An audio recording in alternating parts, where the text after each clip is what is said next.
क्या आपने कभी सोचा है, महाभारत जैसा महान ग्रंथ जो धर्म, अधर्म, कर्म और भाग्य का आधार माना जाता है, उसमें ऐसी बातें भी हैं जो आज तक बहुतों से छिपी रहीं। कुरुक्षेत्र की रेत में सिर्फ युद्ध नहीं हुआ था, वहां ऐसी सच्चाइयां दबी हैं जिन्हें जानकर आज भी साधु संत तक स्तब्ध रह जाते हैं। तो आज हम खोलने जा रहे हैं महाभारत के 10 ऐसे अनकहे सत्य जो धर्म के इस महायुद्ध की आत्मा को छूते हैं। सुनिए ध्यान से, क्योंकि इन रहस्यों को जानना हर सनातनी आत्मा के लिए अनिवार्य है। महाभारत के युद्ध से एक रात पहले श्री कृष्ण ने एक अजीब सपना देखा था। उन्होंने देखा, कुरुक्षेत्र में सभी योद्धा पहले से ही मृत पड़े हैं। अर्जुन, भीम, दुर्योधन, कर्ण सब निर्जीव। सुबह जब अर्जुन ने पूछा, माधव आप चिंतित क्यों हैं? कृष्ण मुस्कुराए और बोले, क्योंकि युद्ध तो पहले ही हो चुका है अर्जुन। हम तो बस उस नियति को निभाने जा रहे हैं जो तय हो चुकी है। यह सपना संकेत था। कर्म पहले हो जाते हैं, हम सिर्फ उन्हें निभाते हैं। कर्ण जो सूर्य पुत्र थे, उन्हें परशुराम ने ब्राह्मण समझकर धनुर्विद्या सिखाई थी, लेकिन जब सच्चाई सामने आई, परशुराम ने श्राप दिया, जब तुम्हें सबसे अधिक ज्ञान की आवश्यकता होगी तब तुम्हें सब भूल जाएगा। वही क्षण आया जब अर्जुन से युद्ध में कर्ण का रथ का पहिया कीचड़ में फंसा। वह ब्रह्मास्त्र चलाना चाहता था, पर उसे मंत्र याद नहीं रहा। वह श्राप ही उसकी हार का कारण बना।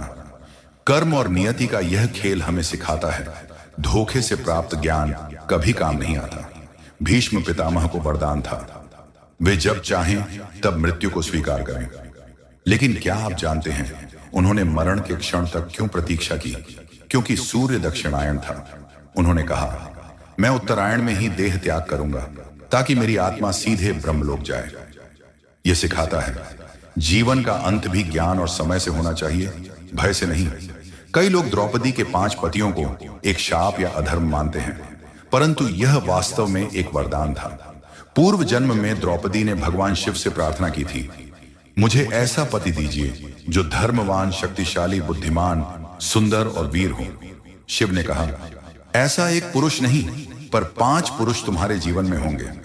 इसलिए वे 5 पांडवों से विवाह करती हैं। यह दर्शाता है हर वरदान अपने भीतर एक गहरा कर्म फल छिपाए रखता है। अभिमन्यु ने चक्रव्यूह भेदना तो सीखा था, पर निकलने का तरीका नहीं।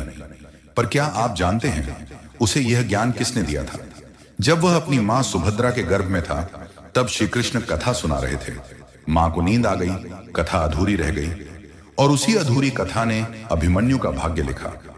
यह हमें सिखाता है, ज्ञान अधूरा हो तो विनाश निश्चित है। हर कोई शकुनी को धोखेबाज मानता है, पर उसके भीतर एक जलता हुआ प्रतिशोध था। कुरुवंश ने कभी गांधार राज्य को अपमानित किया था। कहते हैं शकुनी ने प्रतिज्ञा ली थी, मैं तुम्हारे वंश को तुम्हारे ही हाथों नष्ट करूंगा। वह अपने भाइयों की हड्डियों से बने पासे रखता था, जो हमेशा उसकी इच्छा के अनुसार चलते। उसकी चालों ने ही महाभारत का बीज बोया। यह बताता है, प्रतिशोध एक ऐसी आग है जो जलाने वाले को भी राख कर दिया। गुरु द्रोणाचार्य के पुत्र अश्वत्थामा ने युद्ध के बाद पांडवों के 5 पुत्रों की हत्या कर दी। श्री कृष्ण ने उसे श्राप दिया, तू हजारों वर्ष तक जीवित रहेगा, परंतु घावों से सड़ता रहेगा। तेरा शरीर दुर्गंध से भरा रहेगा और कोई तुझे मोक्ष नहीं देगा। कहते हैं आज भी वह पृथ्वी पर भटक रहा है, हिमालय की गुफाओं में सड़ी देह के साथ, पर अमर आत्मा के रूप में। यह बताता है, अधर्म का फल केवल मृत्यु नहीं बल्कि अंतहीन पीड़ा कहा जाता है। श्री कृष्ण ने स्वयं अपने मृत्यु का समय चुना। उनके पैर में शिकारी जरा ने बाण मारा और कृष्ण मुस्कुराते हुए बोले, यही तो रामावतार में अधूरा कर्म था, अब पूरा हुआ। यह दर्शाता है कि हर जन्म पिछले कर्म का विस्तार है, अंत नहीं। भीम ने दुर्योधन की जंघा पर गदा मारी, जो युद्ध के नियमों के विरुद्ध था।